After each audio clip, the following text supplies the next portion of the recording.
Assalamu alaikum rahmatullah. Welcome to my YouTube channel IT Knowledge. My name is Nuran Ahmed.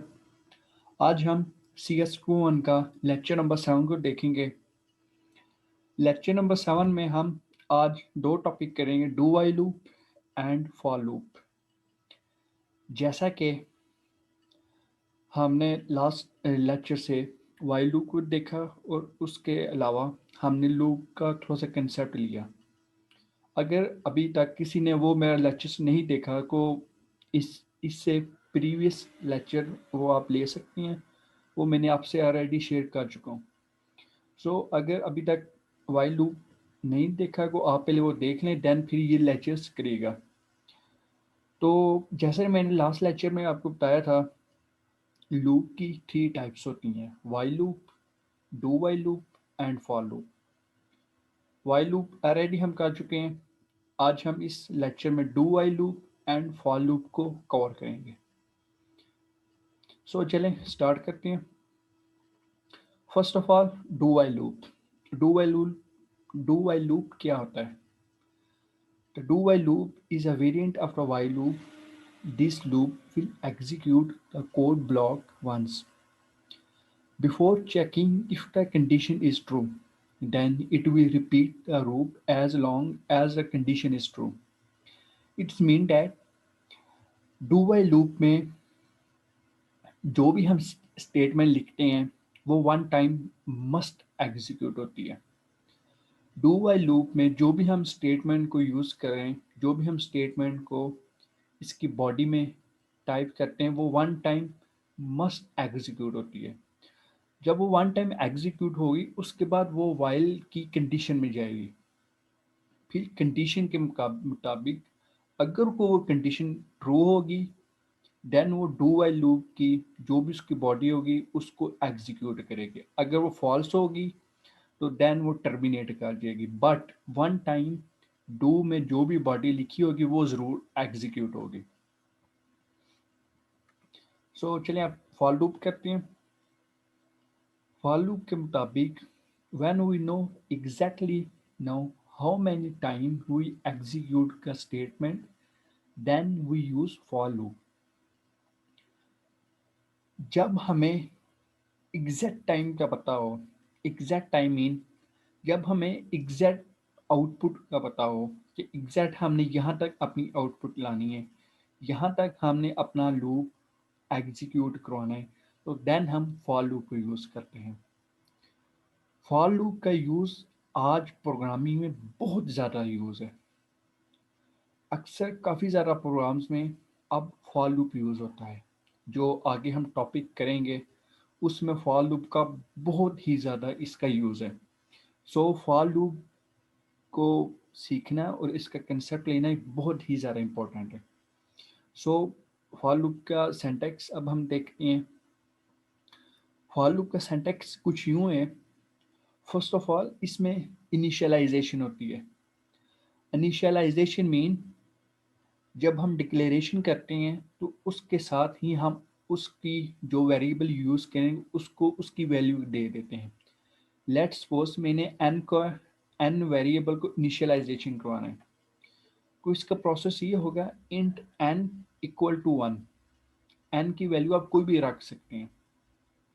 ये process होगा initialisation. Initialisation के बारे में मैंने प्रीवियस टॉपिक्स में, प्रीवियस लेक्चर्स में मैंने डिटेल से इसके बारे में आपसे शेयर कर चुका हूँ। अगर इनिशियलाइजेशन के बारे में कुछ आप मज़ीद सीखना चाहते हैं तो आप मेरा प्रीवियस लेक्चर्स आप सुन सकते हैं। देन इनिशियलाइजेशन के बाद कंडीशन लगाते हैं। कंडीशन के मुताबिक ये फॉर लूप एग्जीक्यूट होगा। देन कंडीशन के बाद हम इंक्रीमेंट या डिक्रीमेंट को यूज़ करते हैं। इंक्रीमेंट वो होता है जब कोई भी हम वेरिएबल यूज़ करते हैं, वेरिएबल के साथ हम दो प्लस वाले साइन लगा देते हैं। प्लस वाले साइन डिनोट करते हैं कि इसमें हमने एक नंबर मज़ीद ऐड करना है। लेट्स सपोज हम n प्लस प्लस करते हैं। अगर n के अंदर वैल्यू 1 होगी तो जब वो एग्जीक्यूट होगा n में 2 वैल्यू स्टोर हो जाएगी। इसी तरह डिक्रीमेंट का भी सेम प्रोसेस है। डिक्रीमेंट डिक्रीज करता है एंड इंक्रीमेंट इंक्रीज करता है। इंक्रीमेंट एंड डिक्रीमेंट के बारे में मैं आपके ऑलरेडी प्रीवियस लेक्चर्स में शेयर कर चुका हूँ। तो इसके जब हम इसके बाद प्रैक्टिकल इसका सेशन करेंगे, प्रैक्टिकल इसका पार्ट करेंगे, तो उसमें भी आपको मैं अगेन इसका क्लियर करवा दूंगा। देन जब ये फॉर लूप का ये सिंटैक्स होता है तो इसकी नीचे अब बॉडी यूज होती है। बॉडी में हम स्टेटमेंट्स लिखते हैं। स्टेटमेंट उस वक्त तक एग्जीक्यूट आपकी होती रहेगी जब तक फॉर लूप में जो भी हम कंडीशन लगाएंगे वो अगर वो कंडीशन जब तक ट्रू होती रहेगी तो तब तक फॉर लूप में जो भी इसकी बॉडी है वो स्टेटमेंट बार बार एग्जीक्यूट होती रहेगी।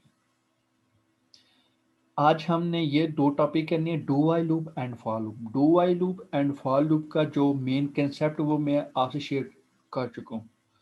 सो चले अब चलते हैं डेव की स्क्रीन में और वहाँ पर जाके हम इसकी कोडिंग करते हैं और एक दो प्रोग्राम करते हैं ताकि इसका जो मेन कंसेप्ट, जो मेन अगर कोई किसी में कन्फ्यूजन है भी अभी तक, वहाँ पर जाके हम इंशाल्लाह सब कुछ क्लियर कर देंगे। अब हम डेव सी प्लस प्लस की स्क्रीन में आ चुके हैं। अब हम एक छोटा सा टास्क परफॉर्म करते हैं। वो टास्क कुछ यूँ होगा, हमने टास्क में ये परफॉर्म करना है कि हमने 10 से लेके 1 तक इंटीजर वैल्यू शो करवानी है। आई मीन सबसे पहले हमने 10 वैल्यू शो करनी है, देन 9 8 7 6 5 4 3 2 1, इस तरह हमने इनवर्स नंबर लाने हैं। चलें अब स्टार्ट करते हैं अपना टास्क। सबसे पहले मैंने हैश इंक्लूड आइसक्रीम किया, then using namespace, then int main, जो मेन इसकी बॉडी होती है वहाँ पर हम आए। अब मैं यहाँ पे डिक्लेरेशन करता हूँ, सॉरी इनिशियलाइजेशन करता हूँ। मैं यहाँ पे n को वैल्यू देता हूँ 10। n को वैल्यू 10 इसलिए दी क्योंकि सबसे पहले टॉप पे हमने 10 वैल्यू शो करनी है, इसलिए मैंने सबसे पहले इसको 10 वैल्यू दी। तो फिर इसके बाद हम डू वाइल का जो वह उसका सिंटैक्स है, हम डू वाइल का सिंटैक्स यूज़ करते हैं। डू वाइल के मुताबिक सबसे पहले हमें डू वाइल बॉडी लगानी, फिर हम वाइल को यूज़ करेंगे। सो सबसे पहले हम डू में बॉडी अपनी टाइप करते हैं। यहाँ पर हम करेंगे सी आउट नंबर इज एन, और इसके नीचे हम कर लेते हैं डिक्रीमेंट।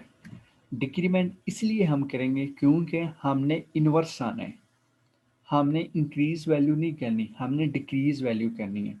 क्यों? क्योंकि मैंने एन को वैल्यू दी है 10, मैंने डिक्रीज आना है, इंक्रीज नहीं जाना, इसलिए मैंने यहाँ पर डिक्रीमेंट ऑपरेटर यूज़ किया। अब मैं यहाँ पर सॉरी यहाँ पर एंडल लगा ले रहा हूँ ताकि नेक्स्ट लाइन में शो हो। अब इसके बाद मैं वाइल लूप यूज़ करता हूँ। वाइल लूप में अब हम कंडीशन लगाते हैं इक्वल टू 1। ओके, ये कंडीशन लगाई, एन की वैल्यू यहाँ पे जो 10 है ये बड़ी है 1 से एन की वैल्यू बड़ी है, ये कंडीशन आपकी ट्रू होगी। और यहाँ पर हम सेमीकोलन लगाते हैं। वाइल लूप में जब हम यूज़ करते हैं, वाइल लूप के आगे हम ये सेमीकोलन यूज़ नहीं करते, लेकिन डू वाइल लूप में हम ये वाइल के आगे सेमीकोलन ज़रूर यूज़ करेंगे। अक्सर स्टूडेंट्स की ये बहुत ज़्यादा एरर आ जाता है, इससे उनको फिर समझ भी नहीं आती कि यहाँ पर कौन सी गलती हुई, लेकिन ये छोटी सी गलती की वजह से आपका प्रोग्राम में एक लॉजिकल एरर आ सकता है। सो अब मैं इसको F11 से कंपाइल कर, तो ये मैंने ऑलरेडी प्रोग्राम सेव कर लिया था। ये देखें स्क्रीन में आ चुके हैं। सबसे पहले 10 9 8 7 इस तरह ये इन्वर्स नंबर आ गया। इसका वर्किंग प्रोसेस मैं आपको अगेन बता देता हूँ। सबसे पहले हमने इनिशियलाइजेशन किया, देन डू वाइल वाली कीवर्ड हमने यूज़ की जो सिंटैक्स के लिहाज से थी। तो फिर C out number is N, C out में हमने सी आउट के अंदर हमने नंबर इस वाला मैसेज डिस्प्ले किया। देन यहाँ पर हमने n की वैल्यू शो करनी थी जो कि हमने ऑलरेडी फिक्स की हुई थी 10। फिर हमने आगे एंड लगाया ताकि नेक्स्ट लाइन में शो हो। फिर उसके बाद हमने एन डिक्रीमेंट वाला ऑपरेटर यूज़ किया। डिक्रीमेंट वाला ऑपरेटर इसलिए ताकि जब हम बार बार रिपीट हो तो वैल्यू डिक्रीज होती रह जाए। फिर यहाँ पर हमने वाइल का ये एन लगाया। वाइल इसलिए ताकि ये हम कंडीशन है, कंडीशन में हमने एन की वैल्यू डिक्रीज रखी जबकि वन की वैल्यू हमने कम रखी। सो इस तरह आपका ये प्रोग्राम एग्जीक्यूट होगा। एंड इसके अलावा अब हम दूसरा प्रोग्राम करते हैं फॉर लूप के मुताबिक ताकि जो फॉर लूप का सिंटैक्स है वो भी एक दफ़ा हम क्लियर कर लें। ओके गाइस, अब हम फॉर लूप को यूज़ करके एक छोटा सा टास्क परफॉर्म करेंगे। हमारा टास्क कुछ यूँ होगा, हमने यूज़र से एक वैल्यू लेनी है, कोई भी वैल्यू लेनी है, उसकी अपनी चॉइस है, कोई भी वो इंटर करे। जो भी वो वैल्यू इंटर करेगा हमने उसका एक टेबल ड्रॉ कर देना है। लेट्स सपोज अगर यूज़र वैल्यू एंटर करता है 5, हमने 5 का टेबल ड्रॉ करना है, टेबल डिस्प्ले करना है। पूरा टेबल 10 टाइम हमने उसको डिस्प्ले कर देना है। चलिए स्टार्ट करते हैं। सबसे पहले हैश इंक्लूड आईओस्ट्रीम, फिर यूजिंग नेम स्पेस एसटीडी, फिर इंट मेन जो इसकी मेन बॉडी है। यहाँ पर मैंने एक इंट एंड का डिक्लेरेशन की, वो इसलिए की क्योंकि जो मैंने वैल्यू लेनी है वो इसके अंदर स्टोर करनी है। फिर C out inter any number, फिर सीन से मैंने वो वैल्यू गेट करनी है। अब मैं यहाँ पर फॉर लूप यूज़ करूँगा क्योंकि हमने फॉर लूप की हेल्प से हमने ये प्रोग्राम सॉल्व करना है। एज अ सेंटेक्स के मुताबिक, एक सेंटेक्स जो फॉर लूप का, उस सेंटेक्स के मुताबिक सबसे पहले सेंटेक्स में क्या आता है, इनिशियलाइजेशन। सबसे पहले हम इनिशियलाइजेशन करेंगे, इंट को आई को वैल्यू हम दे के 1, ये इनिशियलाइजेशन हो गया। फिर सेंटेक्स के मुताबिक इसका सेकंड पार्ट है कंडीशन। हमने यहाँ पे इसको कंडीशन लगानी है।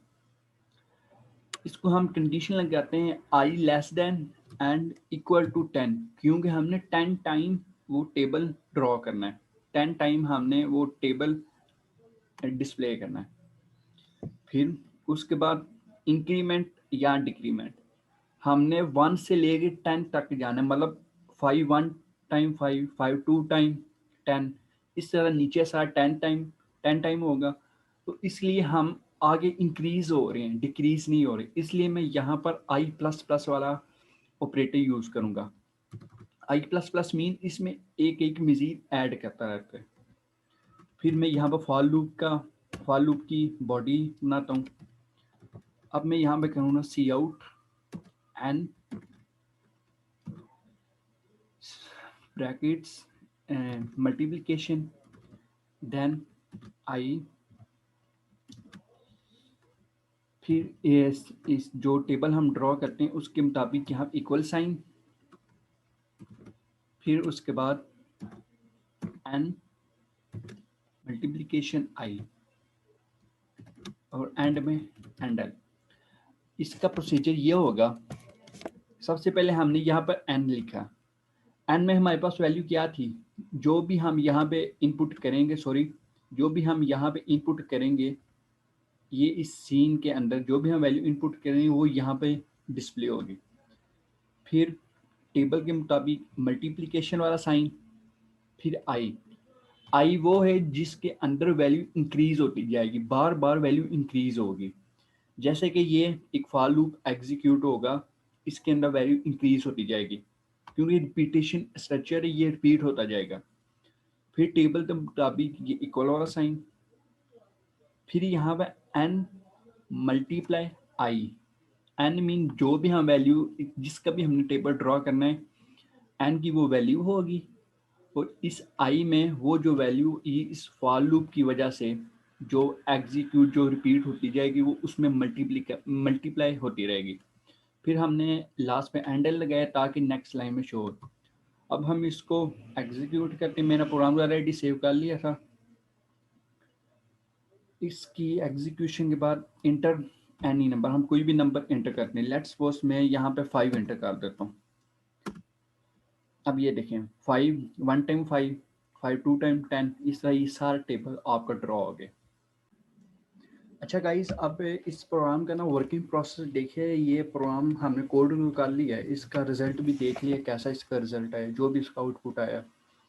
लेकिन ये वर्क कैसे कर रहा है, मतलब इसका वर्किंग प्रोसेस क्या है, अब उसको ना एक दफ़ा देखिएगा। सबसे पहले हमने इंट एन किया, एक वेरिएबल डिक्लेयर किया। फिर हमने सी आउट करके एंटर एनी नंबर, कोई भी नंबर लिया। फिर उसमें सीन लिया, एन के अंदर एक वैल्यू एंटर की। जैसे ये देखें फर्स्ट इसमें एंटर एनी नंबर, ये ब्लैक स्क्रीन में देखेगा एंटर एनी नंबर, यहाँ पे हमने 5 ले लिया नंबर। फिर उसके बाद यहाँ पे फॉर लूप लगाया। फॉर लूप के सिंटैक्स के मुताबिक जैसा सबसे पहले हम क्या लेते हैं, सबसे पहले हमने इनिशियलाइजेशन करनी है। यहाँ पे हमने डिक्लेरेशन बिल्कुल भी नहीं करनी।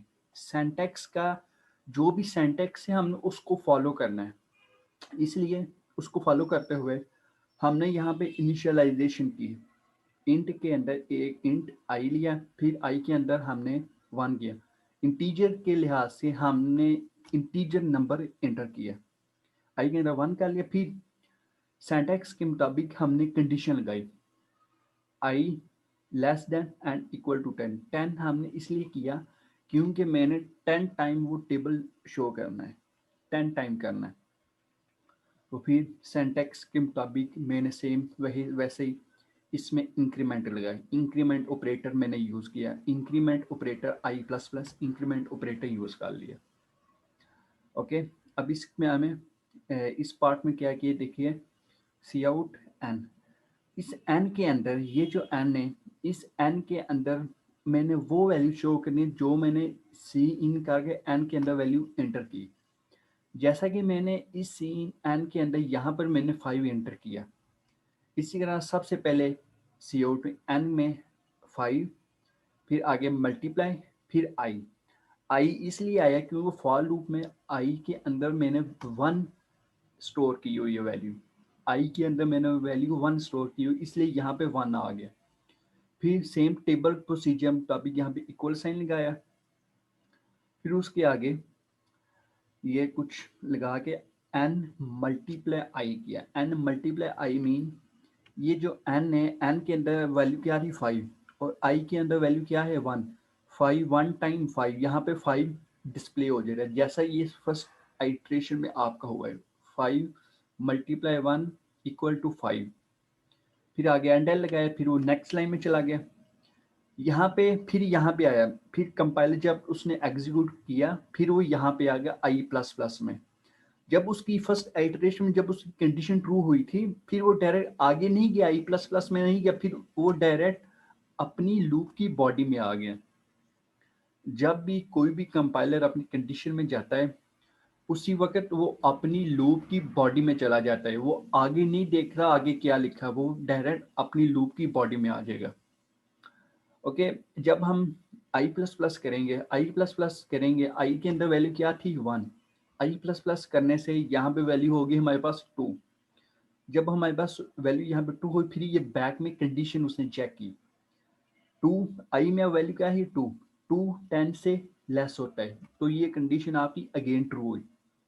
अगेन ट्रू होगी तो फिर ये सेम अपनी लूप की बॉडी में आया और इस तरह सेम इसने प्रोसीजर जैसे मैंने फर्स्ट आपको बता दिया, इस तरह ये सेम चलता रहेगा, उस वक्त तक चलेगा जब तक आपकी कंडीशन ट्रू होगी।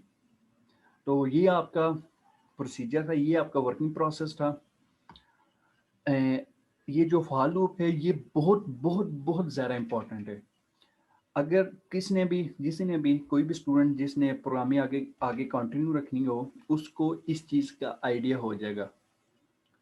आगे अरे में भी हमने करने हैं फंक्शन स्ट्रक्चर, अभी आगे जा अभी बहुत ज़्यादा हमारे टॉपिक्स हैं, उसमें ये फॉर लूप बहुत ज़्यादा यूज़ होगी।